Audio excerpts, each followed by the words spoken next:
evening, everyone. Welcome to the Adventure Seeker Sarah Show.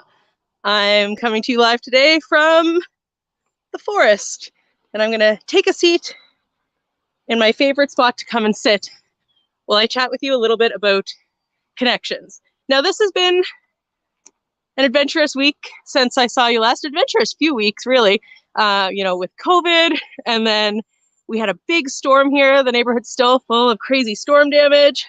We've had some family stuff, a funeral, there's a lot going on. But we've also had some mini adventures. We went out to parks, we went to breweries. We're still doing things and still adventuring, which is always great.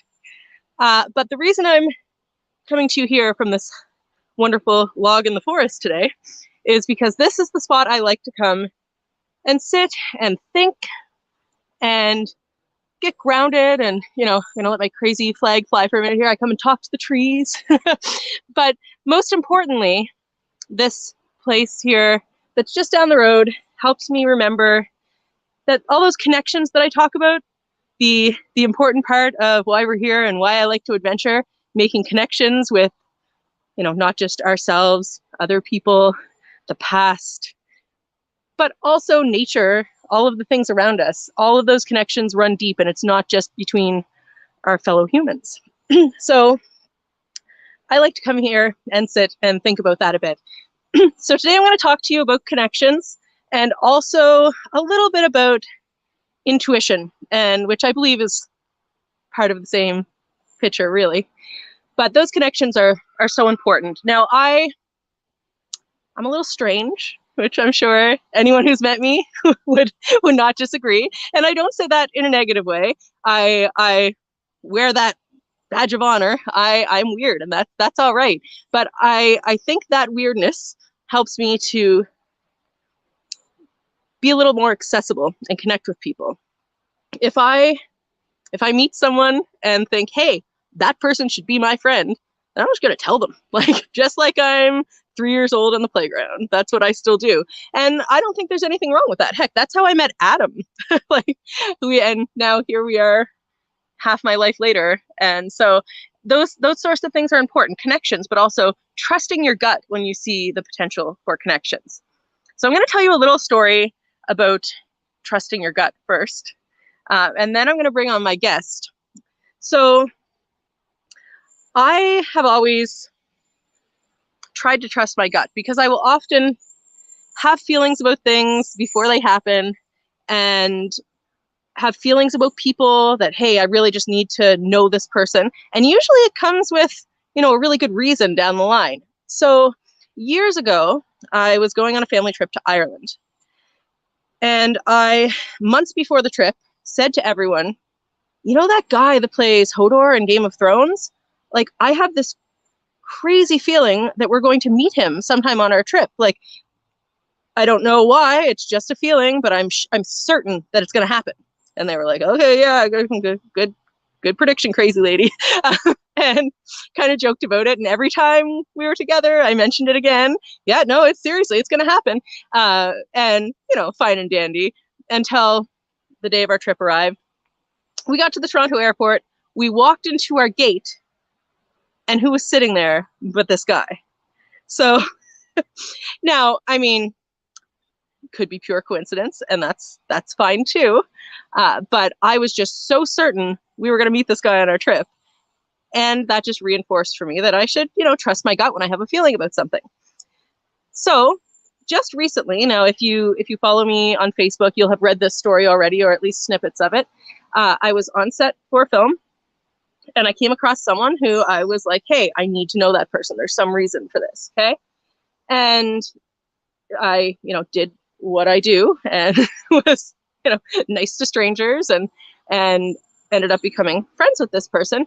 And the next day they told me a very sad story because they were still in grief about losing their cat. And that person is my guest today, and we're going to bring him on right now, and we'll tell that story together and then talk about a few other things as well. So let's welcome Edward. Hello, sir. How are you? I'm well. Thank you for joining us. So why people have heard my rendition of the Sam story because I've posted about already. Why don't you tell that story from your perspective and tell us what happened there and why that connection, that random connection, You want me to while relive out that? in the world having adventures, was so important? You want me to relive that? A little Again? bit, yeah. It's an important story.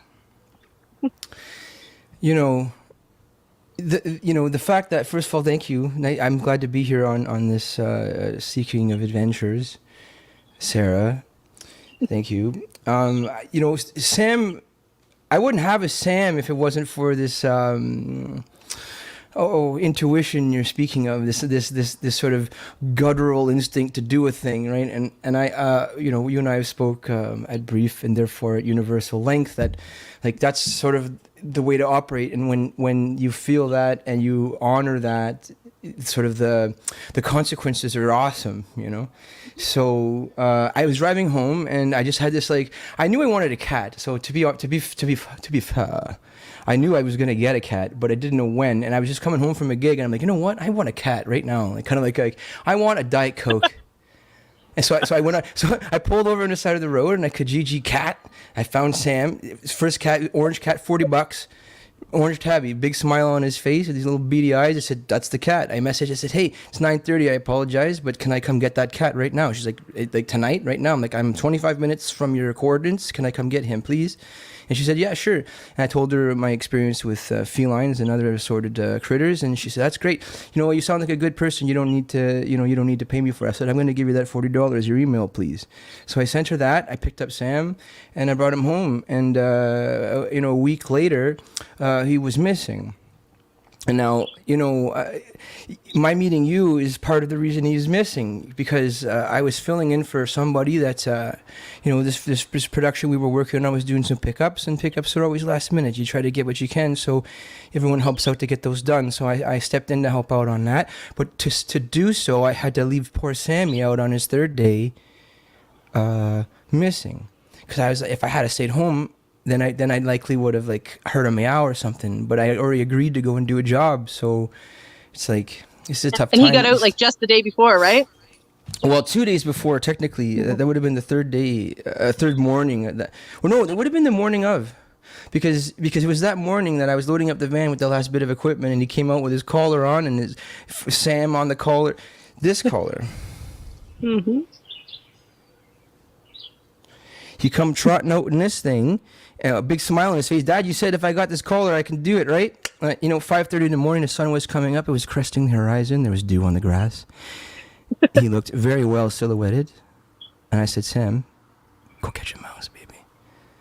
And the little bastard didn't come back for 4 days. So, but stranger still is this interconnectivity that you speak of. And I think, I've been studying quantum physics for a long time. And I've saw myself put fingers into that universe, and I've watched blips of water dance in other continents and dimensions. And this is no different than that. I mean, to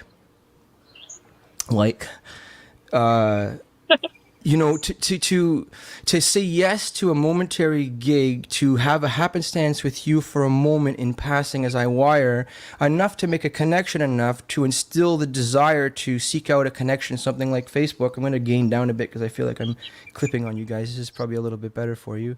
Tell me if that's true. Anyway, it continues to be so drastic because we both were quite busy, so we didn't have a chance to really talk, said one hello, cordial, was nice to working with you, 10-4, and then the next morning, I was like, hey, just something said message you, and you responded, but you were in motion, and I said Embrum, and you said Embrum, I'm going to Embrum, where in Embrum, Hybrid, I'm going in the next street to Hybrid, my kids live behind you. I said, that's pretty weird. You should probably come by come by the farm, and I'll show you what I'm doing here. And you said, that's neat. And so neat led to everybody being here. These two, how should I describe them? These two angel childs and their mother, Sarah, come over. And we're talking normal things because here's the thing, folks. At this point, this is day 4.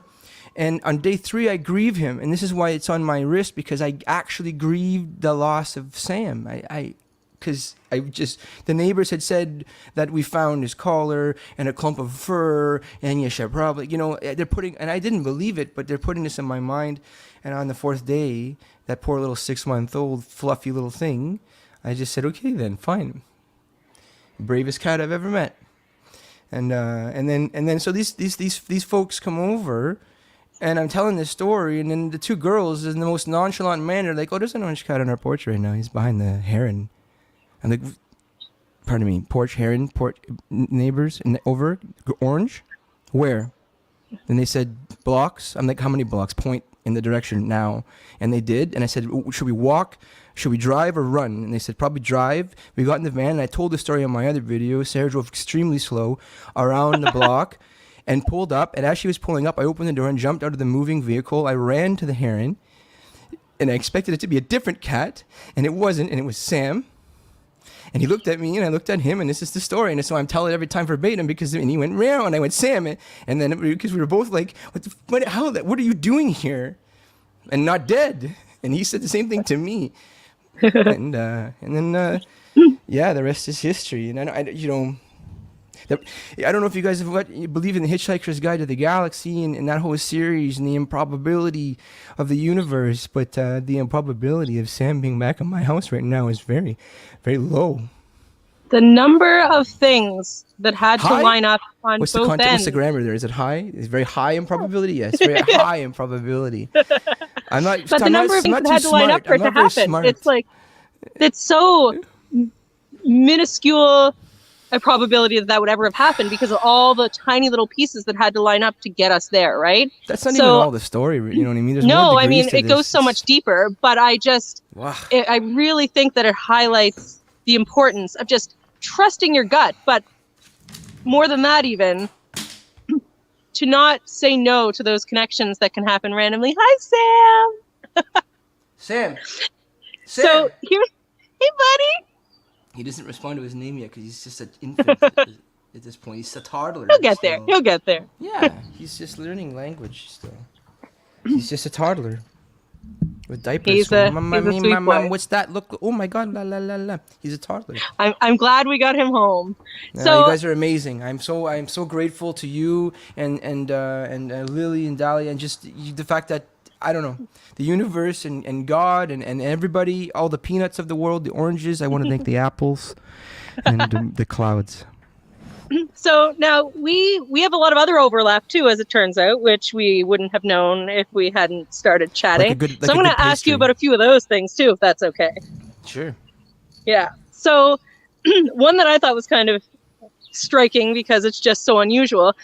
Our family, we play a lot of board games. Everyone knows that. I've had whole entire shows about board games. And we go to the World Board Game Championships every year. I'm going to have to check out your back you catalog. Actually are involved as a creative director for a board game. So why don't you tell us a little bit about that? We'll post a link later. For a board game company, a publishing company called Board and Tail Games out of Hamilton, Ontario, headed by the one and only mathematician Jacob Chadarowski of Kirkland Lake, hailing from the north, not unlike myself. And for the better part of 12 years, he and all of our comrades play tested a game using literally cardboard and nuts and bolts from Canadian Tire to denote classification, size of bolts, and such, and different iterations into wood fabrications, and just play testing different feeling pieces to really understand what this tactile sensation would be,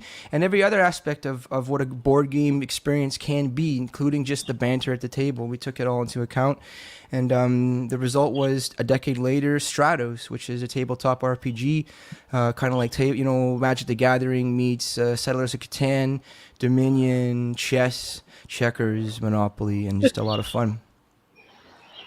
That sounds awesome. Like, I've seen the video for this, guys, and it looks phenomenal. Like, I like my board games, and I'm going to say this is definitely one that I want to try. So I'm pretty excited about that random connection. Now, we'll have you to explore also that more for sure. are a musician. So I dabble.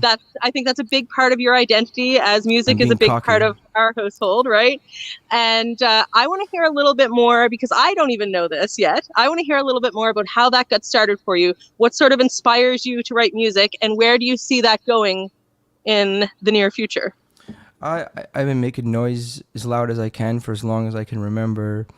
I grew up in a very rural setting and dirt roads and no neighbors. So revving vehicles and dirt bikes and barking dogs and farm parties and tents everywhere and booze and cute girls and country music and swimming holes and forts and tobogganing and snow machining and maple syrup and home cooking and good living is how I was raised.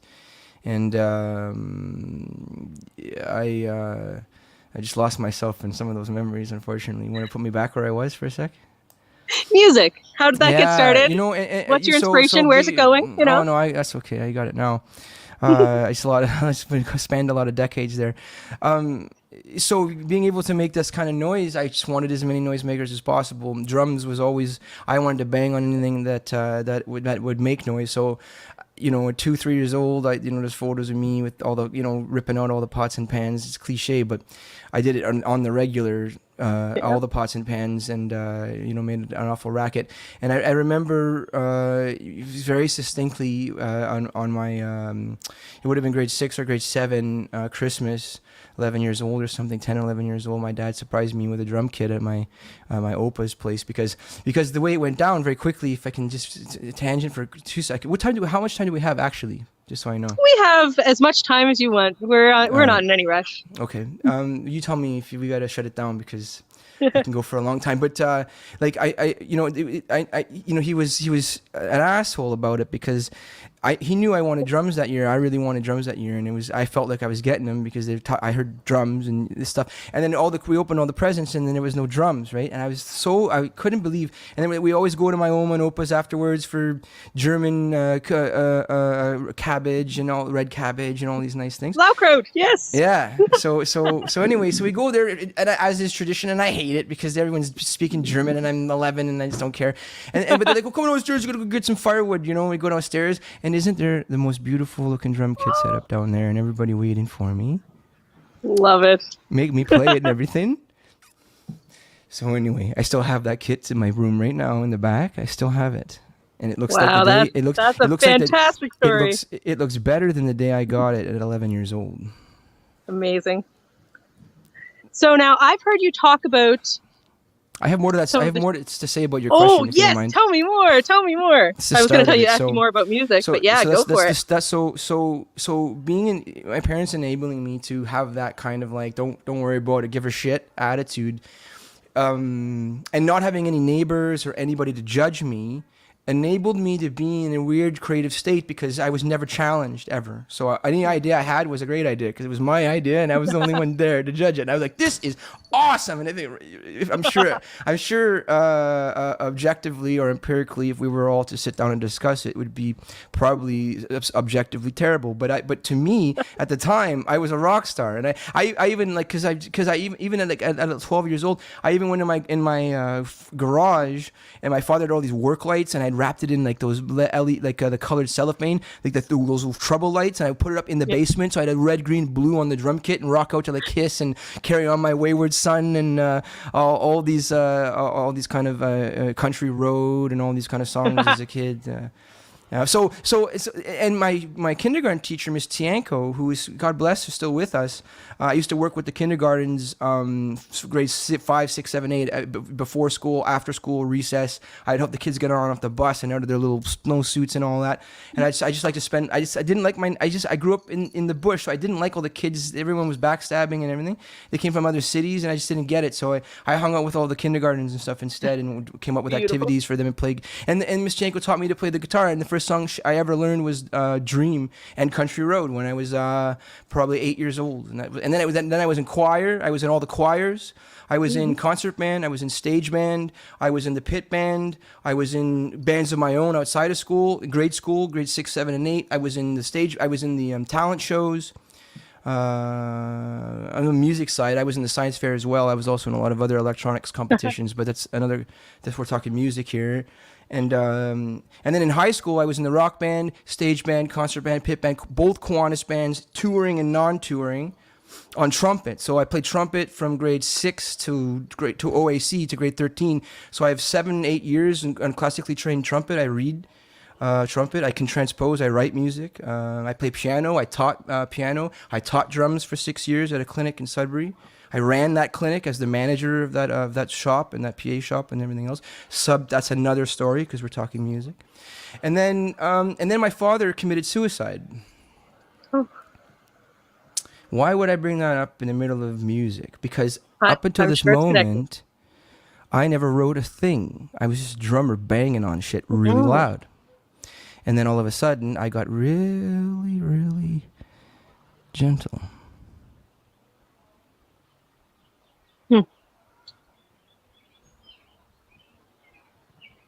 For a long time. And then words started coming through me. And now I'm here. Amazing. That's quite the story. We in terms of music, we actually have more in common than I thought. So that's interesting. You have told me about some of the shows you have in mind for your music, and if you don't want to talk about that, it's okay. But I can say a little bit about each of the three, but I can't say everything. Give just a tiny teaser. If not, I can say that it all sounds awesome, and once this happens, you should all go see it. But you can give just like a little teaser. First, I have to get it, as Mr. McIntosh would say. First, I have to get it right and tight. So first, I have to put the work in. Because if you guys are going to come out to see it, then I better be prepared. The first show is going to be me playing. I want to do something that I haven't seen before. It's something that I've wanted to do for over a decade, which is I want to do an entire show just playing drums, but instead of just the idea of you looking at drums at the back of the stage, I want to put it at the front and turn so you can see me, so that when I'm playing, it's going to be sort of a thing. Okay, I'll tell you the whole thing. I want to do a 1 hour drum show to all my favorite songs.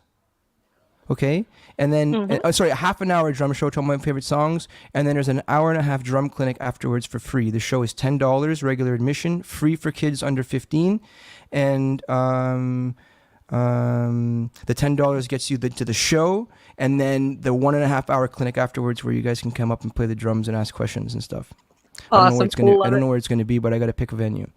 The second show is going to be a showcase of my old folk stuff that I wrote after the suicide. I'm going to put together a showcase of that material along with a bit of a story and a bit of a visual presentation. This is the part I don't want to say because I haven't fleshed it out, but I want to release this story and these songs in a way that's cathartic for me and hopefully for those that have also suffered this kind of loss. Okay, and then and also venue to be determined. And then the third show is going to be comedy. And that's already determined where that's going to be and when that's going to be, but we haven't announced it yet, and I don't remember. So lovely. Well, that's awesome. You are just full of fantastic ideas, and I have no doubt that all of them will come to be. Now you document you do a similar thing to I do, maybe even more, and you document a lot of your life. You're posting on I love myself social media a lot. Yeah, it's great. I'm a narcissist. As you should. I mean, maybe tone that down a little bit, but you can love yourself. That's great. You know what I said the other day? Actually, you know what I said the other day?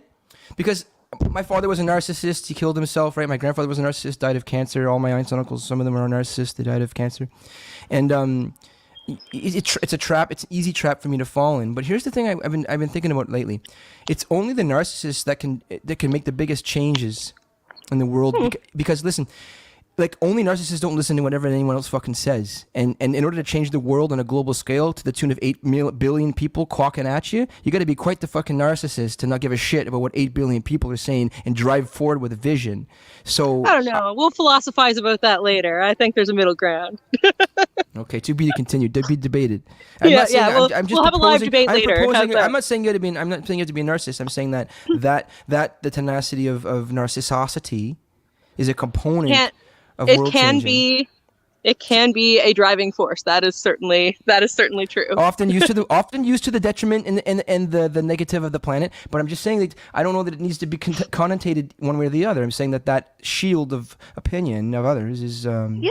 I mean, that's admirable. a brilliant skill to have. I don't think it necessarily has to go hand in hand with narcissism. Let's just carry on with nice things. But it is a great skill to have, not caring what other people think. I was just a pontification. I know I'm full of shit. Love it. I love it. That's how I work. I like talking deep thoughts. Here. We don't talk about the weather a lot around here, so that's okay. I don't even know what the weather is right now. It's nice. It's very nice out. So you've traveled a lot so frequently. You've been all over the place, right? Yeah. And I'm all over the place right now. Of course, sure you are. Yeah. So that's sort of my thing too. Adventure. We're all over the place. Of all of I just wonder how I'm going to hold this cup up. Just hold it forever. That's your prop now. So of all of those times that you've traveled, and you've done a lot of that from what I understand. Yeah. Do you have like one adventure that really stands out to you? One place that you would really recommend that everybody go? Off the top of my Something head, that can't be missed. God. I mean, it's like who are you? What are you into, right? What's your... No, your favorite. What's your favorite? But you're saying if somebody else has to go, well, if somebody else has to go, then they have to go what's up for them, I could tell them, but I need to know who's them. That's true. Is it for you or is it for me? Let's pretend it's me. Let's pretend it's me. You? Because we're very similar then. So let's say there's something that you've seen. Where would I go then, basically? Sure. Okay. Can I have a minute? Can we play some music or something? Can someone play like some You can definitely have a minute, and we can talk about other things in the meantime. But I will loop back to that because that's a big one. I want to be thoughtful about it, and it's just I've been to a lot of places. I mean, are you hungry? Or what do you want? You want to laugh? You want to be scared? Do you want to be adrenalized? Do you want to be tantalized? Are you hungry? Do you want to? Okay, yeah. Let's put it on me to decide. Let's say. Let's say I want to go somewhere and have like an adrenaline adventure. An adrenaline adventure. Because that's a little bit outside of my comfort zone. I do some of these things sometimes, like, paragliding or whatever. So let's say that's a little bit outside of my comfort zone, but I do it, and that's why. So if I'm looking for that type of adventure, is there something you've come across that you had a wonderful time with and would recommend? Oh. I'm drawing a blank on it, and and it's funny because it's not to sound grandiose, but my well of experience pretty wide, and I'm not coming up with something immediate. I think, okay, I got one for you. You ready? Are you still with me? I don't hear you. I lost you. I wonder if people are still have me or not. Do I sit and awkwardly stare at you folks? You have to go on screen now. Sarah's phone seems to have died or something on her. I'm sure she's coming back. Sarah's phone seems to have died. Continue with your story. She'll be right back. Okay. We're gonna go to a commercial break. Stick around, folks. When we return, we're going to be talking about pie recipes and the controversy from neighbors stealing. That was the perfect segue. Play it again. That was perfect.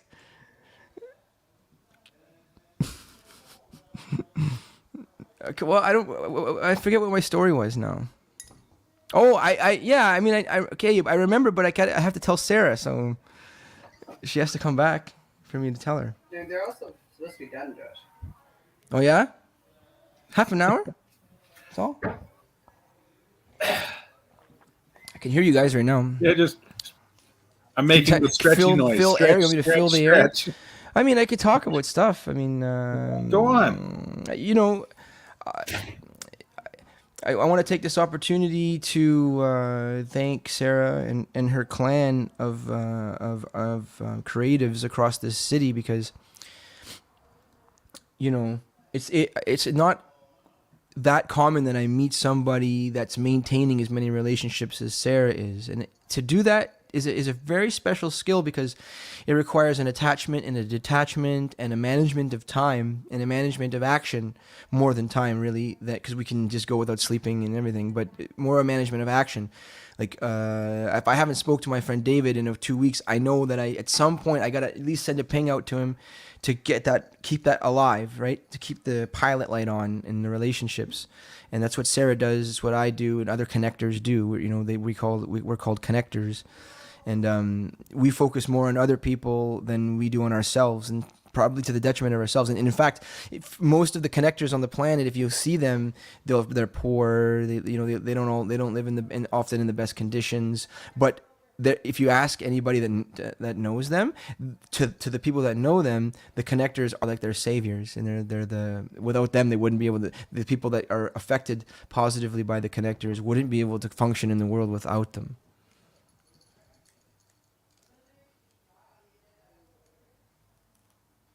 Connectors. That's a term from Dr. Wayne Dyer, but which is a term from Think and Grow Rich from the 1930s, which is a term from the Wallace Waddle science, the science of getting rich, from Wallace Waddle. So these are concepts surrounding interpersonal relationships, business, economy, industry, and just how things kind of work. Because in order to get anything done, you need to have a team. Have you guys figured that out yet? So it's really tough to survive on your own. I'm back. Good timing. The universe just decided that you needed the spotlight for a minute, so that's cool. I like asked it. for it ever. Okay. Hey, you know what I liked? You said something earlier that I made a note of that I liked. You said that you're like a 3-year-old on the playground where you just go and choose your friends without really being discriminative. I love it. I love that you said that. I'm the same way. You're my friend now. Come. We are going to I don't play. know if I've ever told this story live, but did I tell you the story of how I met Adam? You did not? I went to a Walmart with my mother to buy exercise videos one day, and he was the person in the electronics department helping us. And I just had one of those, I need to know this person feelings. Okay. And I left, and it bugged me for days. So I went back and found him. Lucky and kind of Adam. went, hey, so Casanova, this is weird, but chased around. Let's be friends. Hey. Yeah. So I tend to follow my gut. Works out for me most of the time. And I do have one more question for you before you go. Sure. And this is a little easier than the last one, but then also kind of a little harder. Don't make me tell another story. I've cried enough today already. No more stories. Don't worry. So you are an adventurer and a world changer at heart. Yes, and ma'am. I want to know if you could give one piece of advice to people who are a little afraid to get out there and adventure and do good things and make connections. It's funny. What advice would you give? Thank you, Sarah. Thank you for the question. Fantastic question. This has been a fantastic interview. Thank you for having me. I think I kind of answered it a little bit as I was filling time for you, because I spoke about the importance of and the definition of a connector. One that maintains other relationships and takes care of other people more than themselves, which is what I said. I said that's what you and I are. And it takes a special kind of person to do that, to maintain all these relationships. And I said it takes a certain kind of time management and action management and so on, that we have to be in the right place at the right time and be in tune with what's going on with others and ourselves, but mostly others. Okay, so that's what I said when you were gone. So to answer your question, and to if I can impart something to anybody that wants to think about these kind of things, I would say to you, don't be scared to make relationships. First with yourself, and then those close to you, and then those far from you. Because if you don't, you will have very little relationships. And with very little relationships, travel and action is difficult. Because with many hands, work is simple. And celebrations are better. And winters are easier. And strife is lighter. So, if you want to become a traveler and an adventurer, open yourself and don't be scared, because all that can happen is you will die. And unfortunately, that's going to happen anyway. I love you. So true. So true. Perfect. Yes, that is Excellent advice. So before we head off for the evening, you are all over social media and you should have everyone following you. So why don't you tell people how they can do that? link.tr or some crap.ee/ Edward Jeanveau. Edward J. Excellent. I'll Edward post that J. on Facebook Edward too. But Jeanveau. For now, until I can repurchase the White Wolf link and domain for that. So thank you. fantastic. Well, thank you, Edward, so much for joining me and you, Sarah. I for love you. Thank being you. one of those people in the universe who are open to brand new connections. Always wonderful to find. We're going to heal the world, buddy. Listen. Because you and I were open that night, me fatigued. Listen, folks, I was fatigued. 12 shows. That was my 13th show. I was exhausted. I was hungry. I have a broken toe. I have a broken finger. I owe all kinds of money. And I still took the time to meet Sarah. And now I got to meet all of you. Fantastic. Thank you so much for coming. You enjoy your weekend and we'll talk soon. Thank you. I love you. Bye. Bye-bye. Do I hang up?